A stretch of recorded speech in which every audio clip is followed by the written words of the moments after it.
So this is my first real estate project. It's much more special, much more emotional because this is also where I grew up. I spent 25 years of my life here. It's my childhood home. Come through, guys. I'm gonna take you through it.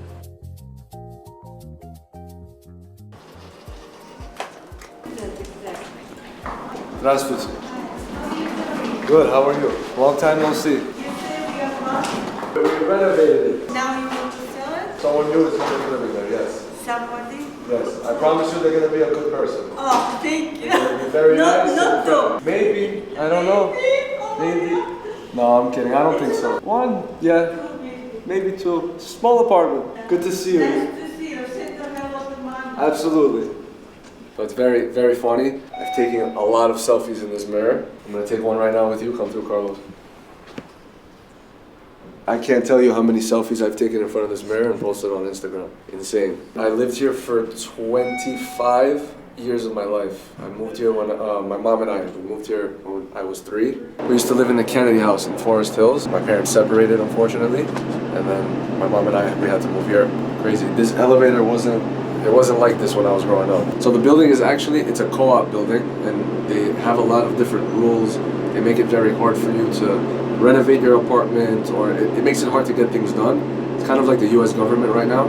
You need a lot of votes, you need a lot of people to be on the same page, and nothing ever really gets done. It took them like 20 years to finally approve this, and of course when I'm not living here, the elevator is nice. Here we are. This is the apartment. This is my childhood home. This is my first real estate project. Put a lot of time, a lot of effort into this. Completely redid everything. I'm gonna attach photos so you guys can see what this place used to look like when I was a kid growing up. This whole floor, we completely tore up the floors, completely redid the floors. This whole area was carpet for a really, really long time. The kitchen was tile, very, very old tile. Ripped that up, changed it completely. This kitchen was also completely different. The cabinets were like simple, old, white. The stovetop was stainless steel, but like tiny and old. This fridge was here. We renovated everything, changed everything. Modern cabinets, modern fridge, big microwave.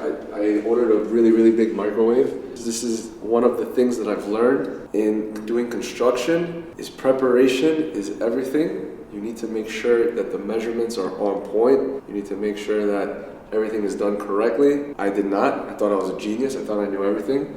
So let me show you guys what I mean by that. So if you open the microwave, you know, your microwave is supposed to open fully. Unfortunately, mine doesn't open fully.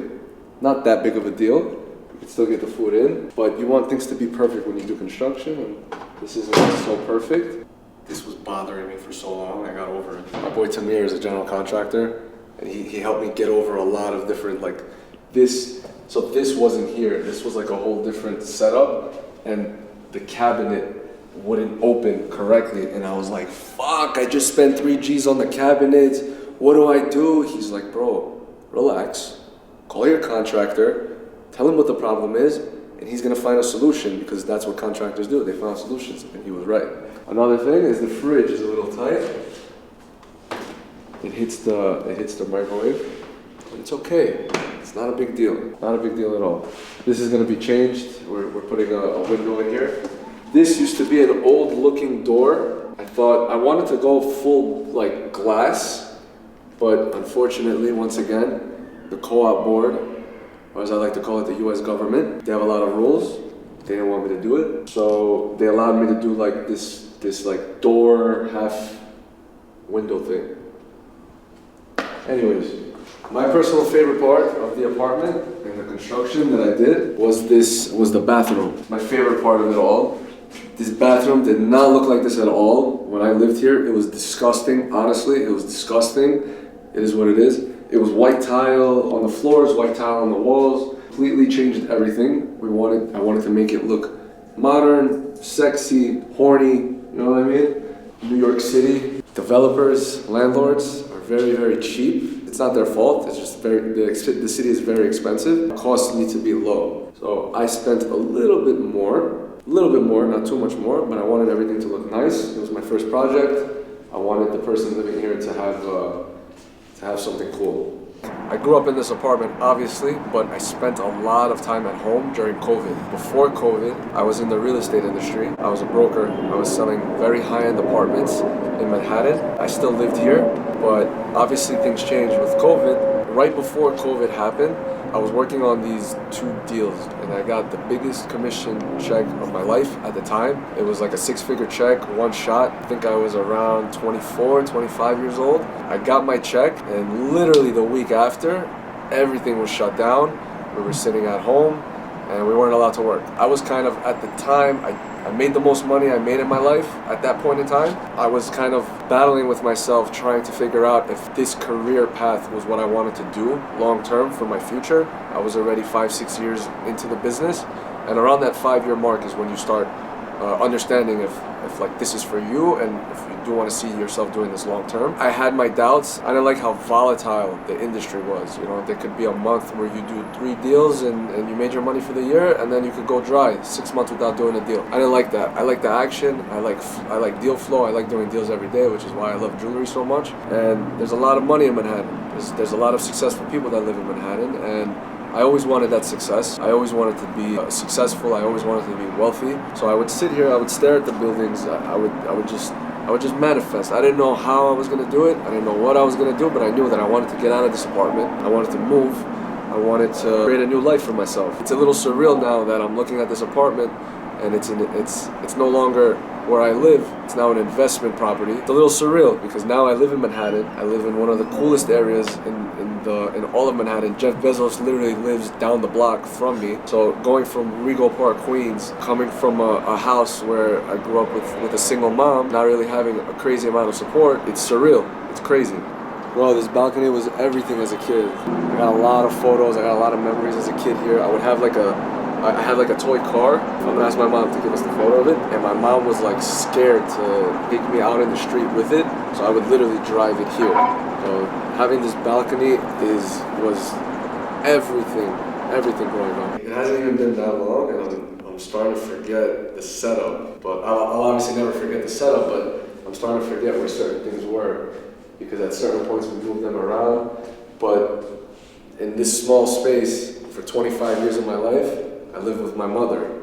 So I had my bed. So there was no like couch, coffee table, like there was no space, there was no setup. It was a bed here in the corner. My mom's bed was there in the corner, and then we had like a love seat couch here, and the TV was on the wall. So imagine that. I spent 25 years of my life, no privacy, no separate room. There was no bringing girls over while your mom was home. I didn't have any of that. Shout out to all the girls that I went on dates with as a kid. Not all the girls, that's bad. Shout out to the select few women, select few girls that I went on dates with as a kid. I had to lie because I was a little embarrassed about the fact that I lived with my mom in the studio. So yeah, we had to get creative to make things work. This is the exact walk I would do when I would go to the train. At a certain point, I discovered that you don't have to take the train. You could take the city bus. It gets you to the city in like 20 minutes. And my life changed. I didn't have to take the train. I hated the train. Did that for like way too long. So this mall never existed. Like they built this mall when I was like 18, 19, I think. At the time, it was like the biggest thing. They had a Century 21. Century 21, funny story for you guys. In this mall, me and Ben were arrested. Ben got me arrested when we were kids. We were underage kids, and he got me arrested at Century 21. That's a story for a different time, but oh wow, a lot of people didn't know. So a lot of my family members didn't know that I got arrested. So that's them finding out now. Yeah, what's going on, man? So what do you think? Now playing 2000. Let me ask you a question. Are there any rules in real estate in terms of like, can we ask them to see like their documentation, continue showing the place, and then we can always like counter them or whatever? So in my head, Lionel, this is what's in my head. In my head, I want to see their paperwork. I want to see what they do for work, and then based off of that, we can kind of make a decision and be like, yeah, like if we want to do it, let's do it. Okay. I appreciate you a lot, Lionel. You're a legend. No problem. You got it. You're the best. You're the best at what you do. You know that, right? Thank you, man. You're a legend. I appreciate that. Thanks a lot. You got it. All right, bye-bye. So working in real estate, I've learned like how to talk to brokers. Definitely got to stroke the ego a little bit. You got to make them feel good. One thing I learned in real estate was that a lot of people were so stiff and they didn't want to make deals happen. And then I came into jewelry, and our motto is make the mazal, and move on to the next one. So if the paperwork looks good, and if I can kind of feel out and see if they'll be there long term, make the mazal and move on to the next deal, you know? So I want to tell you guys my mother's story. My mom came to this country in 1995. She was born in Sukhumi, Georgia. And around 1991, 1992, there was a war that broke out in the country after the collapse of the Soviet Union. My mom, my whole family, anyone that was Georgian was pretty much ethnically cleansed from the area. People were kicked out, and my mom ended up going to Russia, living in Moscow. A lot of my family still to this day lives in Moscow. My dad has been living in America since the 70s. He left Georgia at a very young age, around 1994, 1995. Parents got married, and my dad ended up bringing my mom here because of many different reasons. Life happens, but my parents split up at a very, very young age. My mom pretty much navigated her way in a place where she didn't know the language. She didn't know English when she got here. She was raised to be like a Georgian housewife. Being in a new country, she figured out different ways. She had to learn. It was very, very hard to do. She was able to afford that. She put me through a private Jewish school. She invested a lot of her time, effort, money, energy into me. I'm very, very thankful for that. She's provided probably more than what two parents can provide for a whole family. So shout out to my mom. You're a legend. Thank you for everything you've done. This first real estate project would not be possible if it wasn't for your balls. Put your balls on the table when you came to this country. You had a choice. You had a decision to make. You could have went back to Russia. Could have raised me in Russia in the comfort of your family. Instead, you said, fuck that. I'm going to raise my kid in America because it's the greatest country in the world. And I want my son to be successful. And I'm going to invest everything into my son. So I'm very thankful for you. Thank you for putting your balls on the table. My friends are also very thankful for the balls that you put on the table. Everyone has something in their life. I'm very thankful for the lessons that my dad has taught me also. He's taught me that education is very, very important. I think being business savvy and being a little street smart is a little bit more important. We'll agree to disagree. But he's taught me about forgiveness. He's taught me about understanding. And now we're very, very close. We're best friends. Smoke cigars all the time. We have whiskey together. Shout out to my dad. I've learned a lot from you, and if it wasn't for you, I wouldn't be the man I am today. Throughout my life, it's always been important that I manifest for the future. I feel like manifesting is what's gotten me to the point that I'm at now.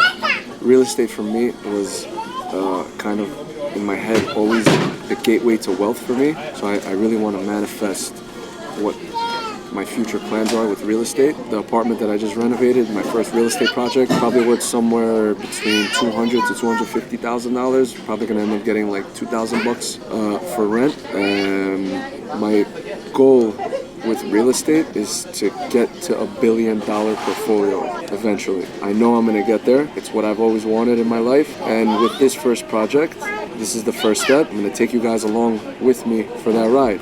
Appreciate you guys for tuning into my video. Like, subscribe, comment down below, all the good shit, you know? And I'm very, very excited to show you guys what the future has in store for me in real estate. Take care, guys.